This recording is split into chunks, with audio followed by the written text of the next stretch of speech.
Salam, selamat pagi, kekasih-kekasih Tuhan, jemaat yang diberkati oleh Tuhan Yesus. Kita bersyukur untuk hari yang indah yang masih Tuhan berikan bagi kami, bagi kita semua pada hari ini untuk menikmati ibadah pada pagi hari ini. Kiranya kita semua dalam keadaan sehat dan kita semua dalam perlindungan Tuhan. Kita akan mendengar kebenaran firman Tuhan. Sebelumnya mari kita berdoa. Kita berdoa. Bapa di sorga, Bapa yang luar biasa, Tuhan pimpinan hidup kami. Kami bersyukur kalau pagi hari ini kami masih sehat, kami masih bernapas, kami masih menikmati kehidupan ini. Kami percaya bahwa penyertaan Tuhan sempurna atas kehidupan kami. Kami bersyukur kepadamu untuk segala kebaikan-Mu Tuhan. Bapa, di tengah-tengah situasi-situasi sulit ini, kami mau firman-Mu menjadi pegangan, menjadi pelita, menjadi penuntun dalam kehidupan kami, agar kami mendapat kekuatan dari kebenaran firman-Mu menjalani kehidupan ini. Mari berfirman bagi kami. Dalam nama Yesus Kristus, firman yang hidup, kami berdoa. Amin. Jemaat yang dikasihi oleh Tuhan Yesus Kristus, firman Tuhan bagi kita pada pagi yang diberkati Tuhan terambil dari 1 Raja-Raja pasal 19 ayat 1 hingga ayat yang ke-18. Saya akan membacakannya bagi kita.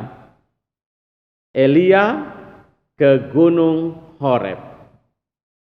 Ketika Ahab memberitahukan kepada Isabel segala yang dilakukan Elia dan perihal Elia membunuh semua nabi itu dengan pedang, maka Isabel menyuruh seorang suruhan mengatakan kepada Elia, "Beginilah kiranya para Allah menghukum aku bahkan lebih daripada itu, jika besok kiranya pada waktu ini aku tidak membuat nyawamu sama seperti nyawa salah seorang dari mereka itu."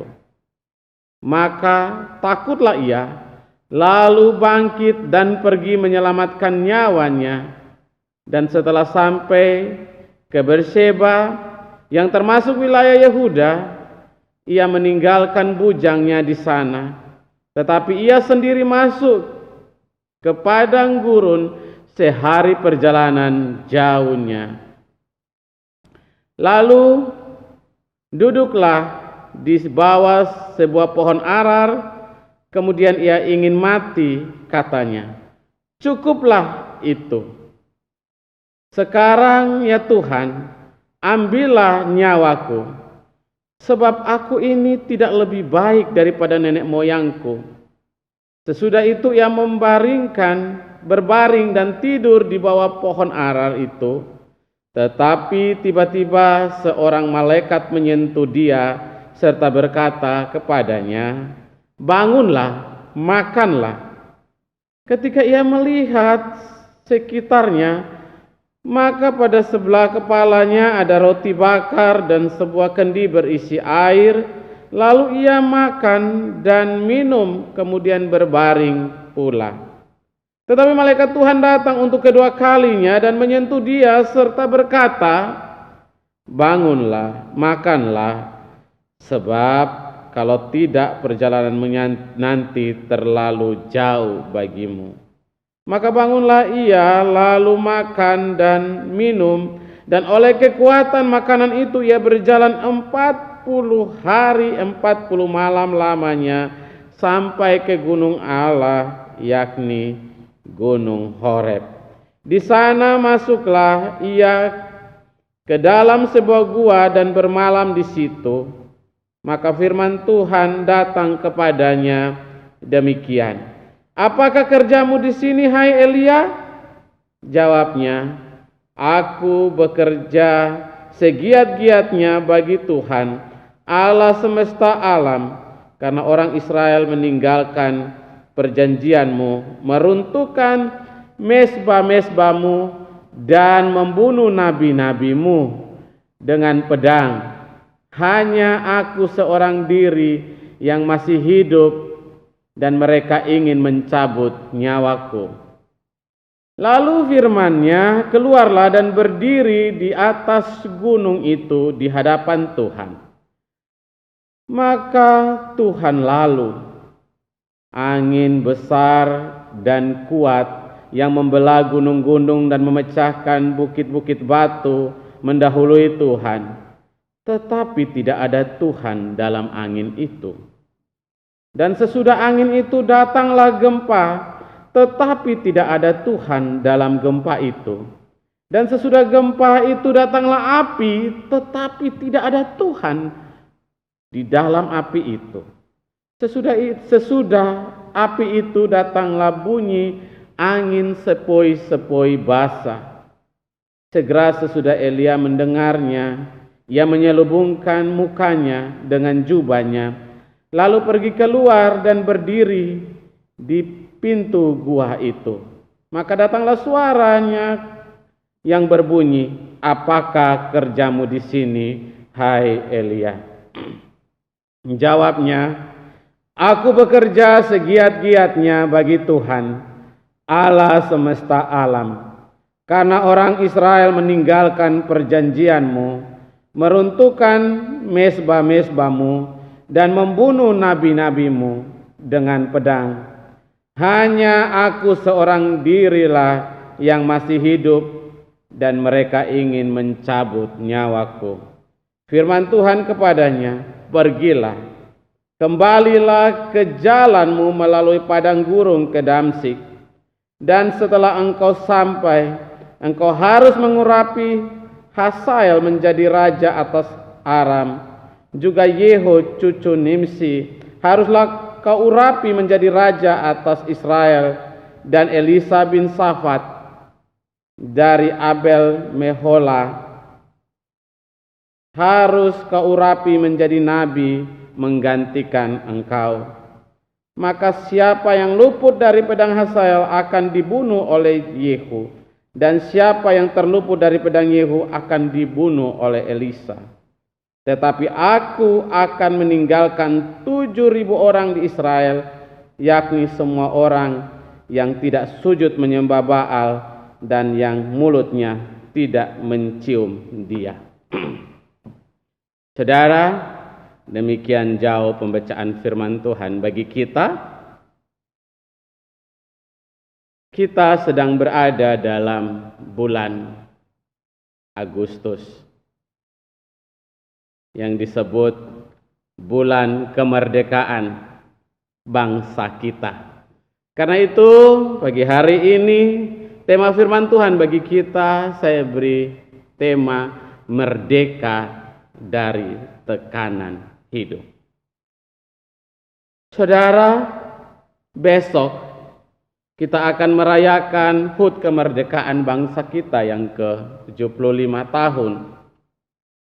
Namun tahun ini perayaan kemerdekaan kita tidak seperti tahun-tahun yang sebelumnya.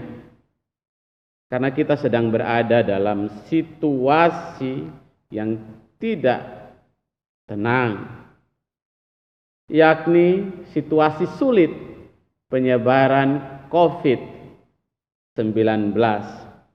Dan mungkin tahun ini perayaan 17 Agustus atau HUT kemerdekaan 17 Agustus tanpa perayaan meriah seperti tahun-tahun sebelumnya. Karena kita tahu bahwa penyebaran COVID yang sedang terjadi melanda dunia ini sedang melumpuhkan sendi-sendi kehidupan dunia ini, termasuk melumpuhkan sendi-sendi ekonomi dunia, termasuk ekonomi bangsa kita. Kita sedang merayakan kemerdekaan bangsa kita di tengah-tengah bayang-bayang resesi ekonomi dan tekanan ekonomi yang sungguh-sungguh luar biasa. Karena itu penting bagi kita untuk taat pada himbauan pemerintah untuk protokol kesehatan. Saya pikir dengan demikian kita membantu pemerintah untuk mengendalikan penyebaran COVID sehingga makin menurun, makin berkurang orang-orang yang terkena COVID-19. Karena kita tahu bahwa sekarang makin bertambah pasien yang positif COVID, sudah mencapai 1.300 hingga 1.500 orang.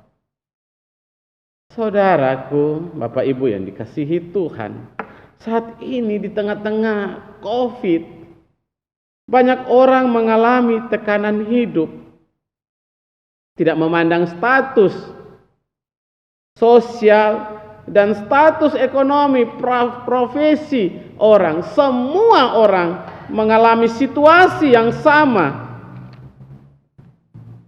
Tidak peduli bagaimana kemapanan hidup, tapi kesulitan ini menyentuh semua orang. Penyebaran COVID semakin masif. Bahkan banyak orang merasa bahwa tidak dapat berbuat apa-apa di tengah situasi seperti ini. Seakan semua jalan hidup buntu. Merasa bergumul sendiri tanpa ada orang yang peduli. Kita seakan bertemu dengan jalan buntu yang sulit untuk ditembus. Beban hidup begitu berat, semua orang sedang mengeluh. Tidak hanya pekerja, pengusaha pun mengeluh. Terlebih di Bali, pariwisata sulit jalan. Kita berdoa mudah-mudahan dengan new normal di Bali bisa membawa dampak positif bagi pertumbuhan ekonomi, agar kita tidak berada dalam situasi resesi ekonomi. Dalam keadaan-keadaan seperti ini, banyak orang merasa putus asa, putus harapan.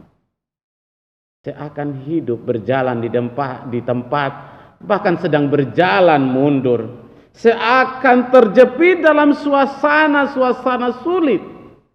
Sulit dikendalikan. Seperti menyendiri di tengah-tengah belantara hutan tanpa ada orang yang bisa menolong. Hanya membutuhkan satu tangan yang luar biasa yang bisa mengangkat keluar dari situasi sulit ini. Hal ini juga dialami oleh Nabi Elia, seorang hamba Allah. Elia juga mengalami tekanan hidup yang begitu berat dalam pelayanan. Padahal dia muncul sebagai pahlawan yang membunuh 450 nabi Baal dan 400 nabi Asyera pada zaman Raja Ahab memerintah Israel. Karena bagi dia dalam kepemerintahan Raja Ahab mulai berpaling dari Tuhan dan melakukan kejahatan di mata Tuhan karena pengaruh dari istrinya Isabel. Tentunya ada pengaruh bagi dia, pengaruh dari nabi-nabi Baal di belakang Isabel memberikan pengaruh besar sehingga Tuhan marah, Tuhan murka atas bangsa Israel, sehingga bangsa Israel mengalami krisis kekeringan yang luar biasa hebat selama 3,5 tahun lebih. Apa yang bisa dilakukan pada saat itu? Sehingga akhirnya dia mengambil keputusan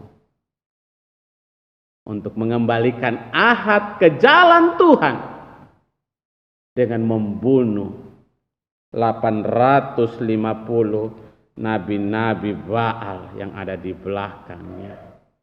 Karena dia tahu bahwa semua yang terjadi, krisis yang terjadi di bangsa itu karena dosa yang sedang menggerogoti pemimpin bangsa.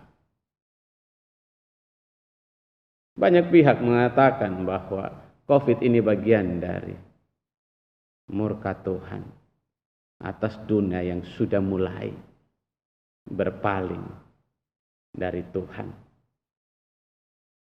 Saudara,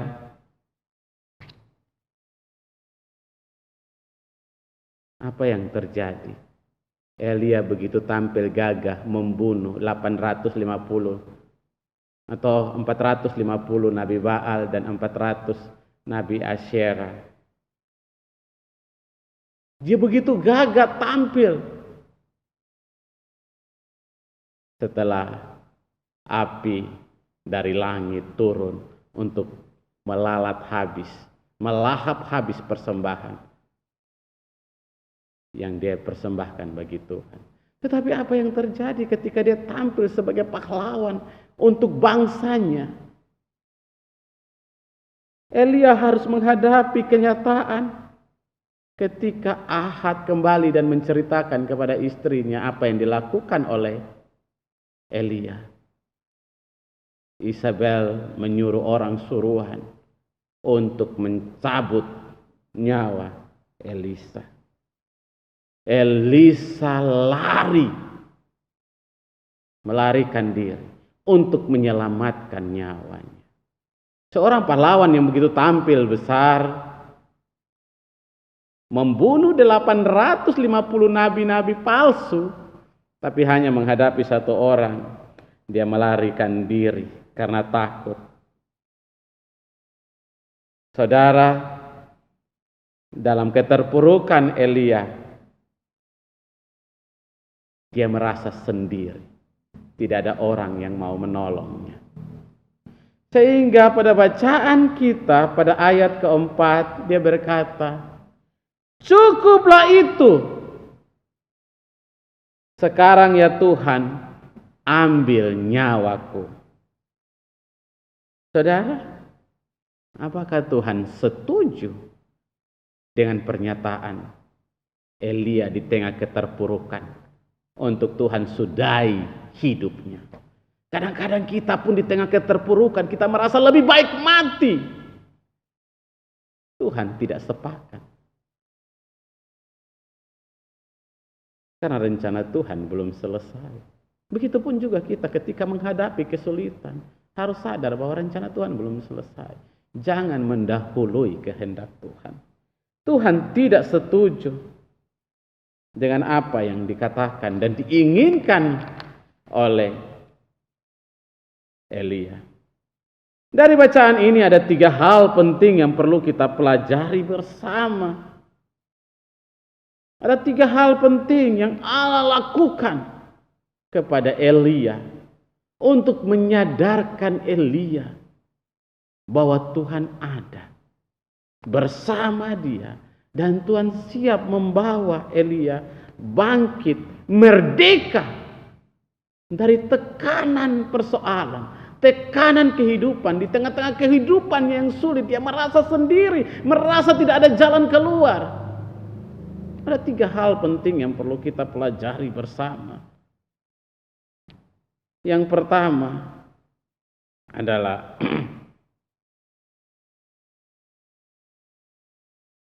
Tuhan peduli dan menguatkan Elia dalam menghadapi pergumulan hidup.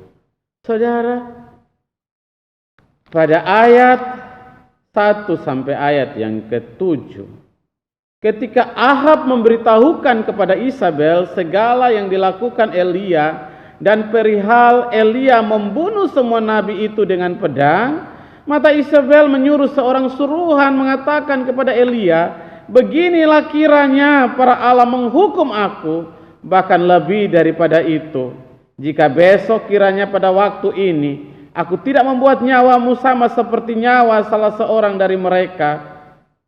Maka takutlah ia, lalu bangkit dan pergi menyelamatkan nyawanya. Dan setelah sampai di Berseba yang termasuk wilayah Yehuda, ia memanggil bujangnya di sana, meninggalkan bujangnya. Ia meninggalkan bujangnya di sana. Tetapi ia sendiri masuk ke padang gurun sehari perjalanan jauh, lalu duduk di bawah sebuah pohon ara. Kemudian ia ingin mati. Katanya, cukuplah itu. Sekarang ya Tuhan, ambillah nyawaku, sebab aku ini tidak lebih daripada nenek moyangku. Sesudah itu ia berbaring dan tidur di bawah pohon arar. Tetapi tiba-tiba seorang malaikat menyentuh dia serta berkata kepadanya, bangunlah, makanlah. Ketika ia melihat sekitarnya, maka pada sebelah kepalanya ada roti bakar dan sebuah kendi berisi air. Lalu ia makan dan minum, kemudian berbaring pula. Tetapi malaikat itu datang untuk kedua kalinya dan menyentuh dia serta berkata, bangunlah, makanlah, sebab kalau tidak perjalananmu nanti terlalu jauh bagimu. Maka bangunlah ia, lalu makan dan minum. Oleh kekuatan makanan itu ia berjalan 40 hari 40 malam lamanya sampai ke gunung Allah, yakni Horeb. Saudara, dari ayat 1 sampai ayat 8 jelas bagi kita di sini bahwa dalam kesendirian Elia menghadapi tekanan hidup, dia lari dari tekanan hidup, dia pergi, bahkan sampai dia meninggalkan bujangnya, dia jalan sendiri 1 hari perjalanan, dia tidur di bawah pohon ara, dia merasa bahwa hidup ini sudah selesai. Bahkan dengan jelas firman Tuhan menulis, dia berkata bahwa cukuplah Tuhan, sekarang ambillah nyawaku. Saudara, ini adalah kalimat-kalimat orang yang stres, kalimat-kalimat orang yang sedang putus asa menghadapi kehidupan. Namun Allah hadir di tengah kesulitannya. Allah memberikan perhatian dan kekuatan kepadanya. Malaikat Tuhan datang menyentuhnya dan meminta dia untuk makan. Tuhan menyediakan roti bakar dan air dalam kendi, menunjukkan bahwa di tengah kesendirian Tuhan peduli sama kita. Di dalam kesendirian Elia ada Tuhan yang menjamin. Bahkan makanan dan minuman disediakan Tuhan bagi Elia. Saudara, walaupun di tengah situasi sulit ini, orang lebih cenderung untuk mementingkan diri sendiri. Kita perlu ingat bahwa sekalipun kita harus menghadapi kehidupan yang sulit ini sendiri, tidak ada orang yang mungkin peduli dengan kita. Tapi jangan pernah lupa bahwa Tuhan peduli terhadap kehidupan kita. Buktinya Elia dijamin hidupnya oleh Tuhan. Di padang gurun tidak ada manusia di sana, tapi Tuhan menyiapkan makanan. Karena itu walaupun menghadapi kesulitan, saya percaya ini situasi sulit. Di mana-mana orang mengeluh, tapi saya percaya hari ini kita masih bisa makan. Saya percaya tidak ada yang kelaparan sampai hari ini. Masih ada yang makan, masih ada yang minum. Menunjukkan bahwa di tengah situasi sulit ini, penyertaan Tuhan sempurna atas hidup kita. Dan Tuhan peduli. Tuhan bilang Tuhan tidak akan pernah membiarkan kita menjadi pengemis dan peminta-minta. Karena itu ingatkan dalam diri kita di tengah himpitan kesulitan ekonomi dan sulitnya penyebaran COVID ini. Tuhan peduli. Bahkan Tuhan juga lewat gereja peduli dengan beberapa kita. Masih ada sembako yang diberikan. Bahkan beberapa orang tidak hanya dapat dari gereja. Ada beberapa tempat yang memberikan juga. Selama COVID tidak ada yang memberikan kita sembako kan. Menunjukkan bahwa penyertaan Tuhan sempurna atas kehidupan kita. Elia dalam keterpurukan Tuhan menyiapkan makanan dan minuman. Tidak hanya makanan dan minuman. Sentuhan malaikat menggambarkan bahwa sentuhan Allah hadir di tengah-tengah situasi yang sulit. Kita perlu merdekakan pikiran kita. Tidak hanya merdeka sebagai bangsa, tapi merdeka sebagai pemikiran kita bahwa di tengah situasi sulit sekalipun, Tuhan ada. Merdekakan pemikiran kita bahwa dalam keadaan sulit, Tuhan tetap ada. Dia sama yang dulu, sekarang, dan selama-lamanya. Tuhan ada bersama dengan kita. Yang kedua, hal yang penting yang perlu kita pahami di sini, bahwa Allah turut bekerja dalam segala sesuatu untuk mendatangkan kebaikan bagi kita yang mengasihi.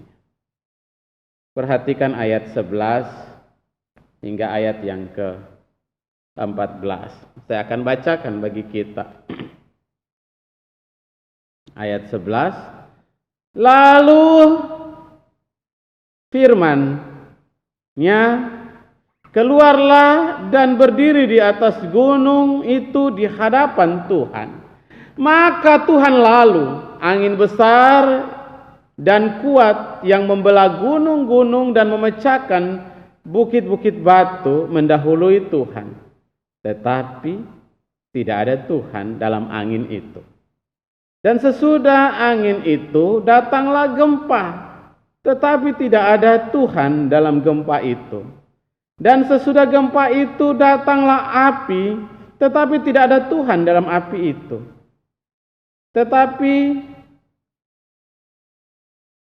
Dan sesudah api itu datanglah bunyi angin sepoi-sepoi basah. Segera sesudah Elia mendengarnya, ia menyelubungi mukanya dengan jubahnya, lalu pergi keluar dan berdiri di pintu gua itu. Maka datanglah suaranya yang berbunyi, apakah kerjamu di sini, hai Elia? Jawabnya, aku bekerja segiat-giatnya bagi Tuhan Allah semesta alam. Karena orang Israel meninggalkan perjanjianmu, meruntuhkan mezbah-mezbahmu, dan membunuh nabi-nabimu dengan pedang, hanya aku seorang diri yang masih hidup, dan mereka ingin mencabut nyawaku. Saudara, jelas dari ayat di atas, ternyata tekanan hidup yang dialami oleh Elia tanpa disadari, Allah turut bekerja mendatangkan kebaikan. Bagaimana saudara ayat ini? Kita lihat Allah meminta dia untuk keluar. Dia berpikir bahwa di tengah-tengah angin keras dan kuat yang memecahkan gunung dan batu, dia pikir Allah akan muncul secara spektakuler. Ternyata setelah angin itu tidak ada Tuhan. Kemudian itu muncul lagi gempa yang dahsyat. Dia pikir Tuhan akan ada di balik gempa. Tetapi ternyata Tuhan tidak ada di balik gempa. Dia berpikir ada api, yang dia melihat ada api yang besar dan Tuhan akan muncul di tengah-tengah api. Tetapi ternyata Tuhan tidak muncul dalam api. Sesudah itu datanglah bunyi angin sepoi-sepoi basah. dia menyelubung mukanya dan sembunyi. Dan di situ dia mendengar suara Tuhan. Saudara, Elia berpikir Tuhan akan datang secara spektakuler. Wow, menunjukkan kebesaran Tuhan di dalam angin, di dalam gempa, di dalam api. Tetapi tidak ada Tuhan. Tuhan justru suara Tuhan menyentuhnya setelah angin sepoi-sepoi. Saya berpikir bahwa kejadian ini untuk menunjukkan bahwa kepada Elia bahwa Tuhan berkuasa atas segalanya. Gunung, batu dihancurkan oleh kuasa Tuhan. Gempa menghancurkan segalanya.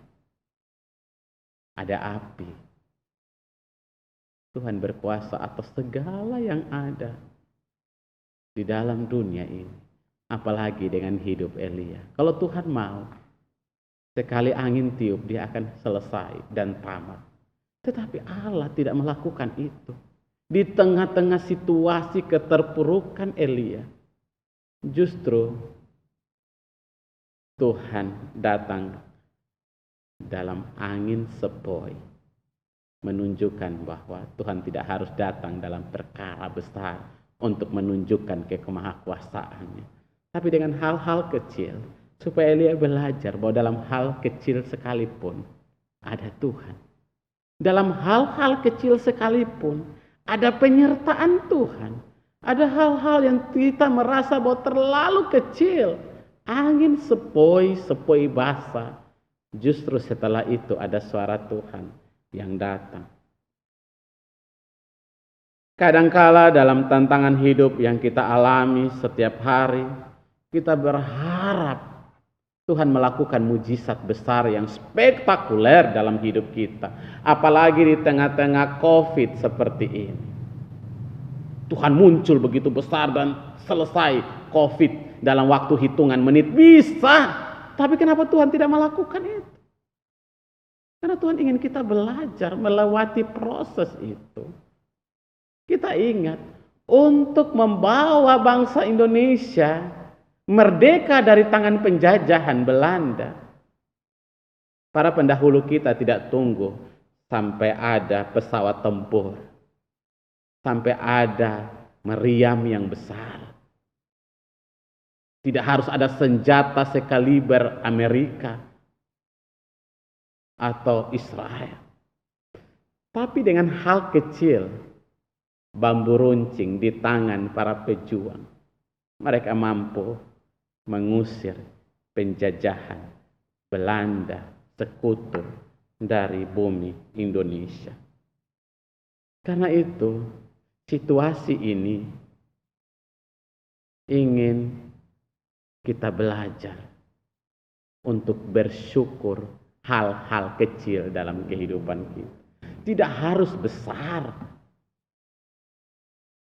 Masih bisa makan, belajar bersyukur. Ada banyak orang yang sulit makan. Berita terakhir di televisi, ada seorang bapak yang harus mencuri handphone Android supaya anaknya bisa belajar online. Kita masih punya. Kita masih bisa makan. Berkat Tuhan tidak harus besar, wow, yang jatuh di hadapan kita dan menunjukkan bahwa penyertaan Tuhan ada di situ. Hal-hal kecil juga kita harus belajar untuk bersyukur dan melihat kehadiran Tuhan dalam kehidupan kita. Masih bisa makan, masih bisa minum di tengah-tengah situasi ini. Belajar untuk bersyukur dan berhenti mengeluh. Terlalu sering mengeluh adalah sikap tidak percaya kuasa dan penyertaan Tuhan dalam hidup kita. Terlalu banyak mengeluh menunjukkan bahwa kita mengandalkan diri sendiri dan melupakan penyertaan Tuhan. Karena itu belajar untuk bersyukur dengan hal-hal kecil. Karena Tuhan bisa hadir di hal-hal kecil dalam kehidupan kita. Seperti Tuhan datang menyentuh Elia hanya dengan angin sepoi-sepoi basah setelah itu suara Tuhan menyentuhnya. Kita belajar untuk bersyukur dengan semua yang ada. Terakhir bagi kita, keluar dan lanjutkan kehidupan kita. Kita lihat ayat 15 dan ayat yang ke-16. Firman Tuhan kepadanya, "Pergilah, kembalilah ke jalanmu melalui padang gurun ke Damsyik. Dan setelah engkau sampai, engkau harus mengurapi Hazael menjadi raja atas Aram, dan Yehu cucu Nimsi haruslah kau urapi menjadi raja atas Israel, dan Elisa bin Safat dari Abel Mehola harus kau urapi menjadi nabi menggantikan engkau." Saudara, firman Tuhan ini jelas. Tuhan mengetahui, bukan Tuhan tidak tahu apa yang dialami oleh Elia. Tetapi perintah, "Pergilah, kembalilah ke jalanmu dan urapi kedua raja," ini menunjukkan kepada Elia bahwa stop dengan kesulitan hidup. Stop dengan pergumulanmu. Pekerjaanmu kau tinggalkan. Pelayananmu kau tinggalkan. Karena apa? Kenapa dia tinggalkan? Karena dia sedang berada dalam situasi yang sulit, sehingga dia melupakan semua yang dia harus lakukan. Karena itu Tuhan bilang, "Pergi, keluar, pergilah." Kemana? Mengurapi. Dia diminta untuk pergi melanjutkan pekerjaannya, untuk mengurapi raja-raja.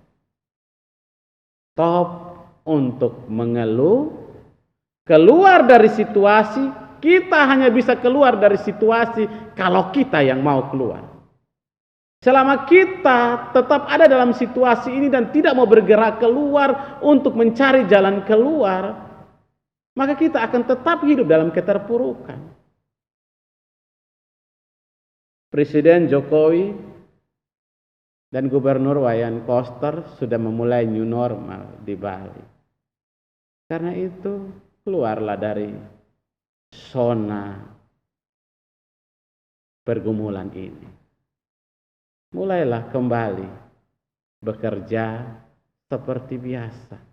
Lakukanlah apa yang bisa kita lakukan saat ini. Tidak perlu mengeluh. Keluar untuk pergi mengurapi, menunjukkan Allah ingin mengatakan kepada Elia bahwa stop dengan pergumulan dan stop, maksudnya stop dengan segala kegundahanmu, dengan segala kesendirianmu, untuk kembali ke ladang pelayananmu dan lakukanlah untuk melanjutkan kehidupan kita. Elia keluar dan melakukan apa yang diperintahkan oleh Tuhan. Di situasi seperti ini yang sudah kembali normal, marilah kita melakukan, jangan hanya mengeluh karena berkat tidak datang sendiri tanpa kita melakukan. Firman Tuhan mengatakan bahwa pemalas, pergilah, belajarlah pada semut. Tapi firman lain juga mengatakan bahwa orang yang malas tidak perlu dikasih makan. Ada masih banyak kerjaan, memang banyak kesulitan, tapi masih bisa melakukan banyak hal. Saya pernah mengatakan kepada jemaat yang memberikan kekuatan, tapi juga harus memberikan dorongan untuk mau bekerja, tidak berpangku tangan. Di luar masih ada, bisa jadi buruh bangunan. Yang penting hidup kan masih bisa berjalan. Kalau kita bekerja, berkat Tuhan datang. Kalau kita duduk diam, tidak ada berkat Tuhan, dan kita hanya mengeluh. Dan lama-lama kita tidak mati karena corona, tapi kita mati karena pengeluhan kita sendiri. Saya bersyukur di jemaat Bulu Indah ada beberapa yang punya toko kain yang tidak bisa jalan, tapi mereka banting setir. Toko tetap buka, ada yang jual aqua galon, ada yang beli ayam, potong tiap hari, potong di depan toko untuk jual, beli ikan di gedonganan, buka ikan di depan toko, dan bisa jalan. Itu menunjukkan bahwa kita tidak menyerah. Tidak gampang menyerah di situasi-situasi seperti ini. Tapi kita mau bangkit. Kita harus kalahkan situasi ini. Karena pemenang atau pejuang adalah mereka yang mau bangkit di tengah situasi untuk menang atas situasi ini. Seberapapun kesulitan hidup, semua orang sedang mengeluh, bukan hanya kita, seluruh dunia, bahkan kita sedang dalam bayang-bayang resesi. Tapi kalau kita tidak berbuat sesuatu, kita akan terpuruk dan hancur. Karena itu bangkit. Sudah cukup bagi kita untuk berdiam selama 4-5 bulan ini. Dan mulai beraktivitas seperti biasa. Tapi ingat, tetap protokol kesehatan. Pakai masker. Jaga jarak. Sering cuci tangan. Itu jauh lebih baik. Sampai kapan kita akan tidur-tiduran di rumah tanpa melakukan sesuatu? Dan hidup ini tetap berjalan. Anak-anak tetap sekolah, uang sekolah tetap. Makan harus tetap berjalan. Tuhan tidak akan menjatuhkan beras dari langit. Tuhan memberkati kita lewat orang-orang, tapi kita juga harus bekerja untuk memulai kehidupan ini. Tetapi tetap jaga kesehatan kita. Saudara, kiranya firman Tuhan pagi hari ini menjadi berkat bagi kita, bahwa Tuhan tidak mengharapkan kita lari dari masalah, terpuruk dari masalah. Kita sedang berada dalam bulan kemerdekaan dan besok kita akan merayakan kemerdekaan bangsa ini. Bagi saya, kita perlu merdeka dengan mengalahkan tekanan hidup di situasi sulit ini. Dengan merdekakan pemikiran kita bahwa Tuhan peduli, kita tidak sendiri karena Tuhan ada, Tuhan jamin hidup kita. Yang berikut, bahwa Tuhan turut bekerja dalam segala situasi untuk mendatangkan kebaikan bagi kita, termasuk di tengah-tengah situasi COVID ini. Tuhan sedang bekerja. Ada banyak yang akhirnya punya usaha tambahan di tengah-tengah situasi. Tuhan turut bekerja. Yang terakhir adalah ingat bahwa Tuhan minta kita untuk kembali beraktivitas dan yakin bahwa penyertaan Tuhan sempurna atas kehidupan kita.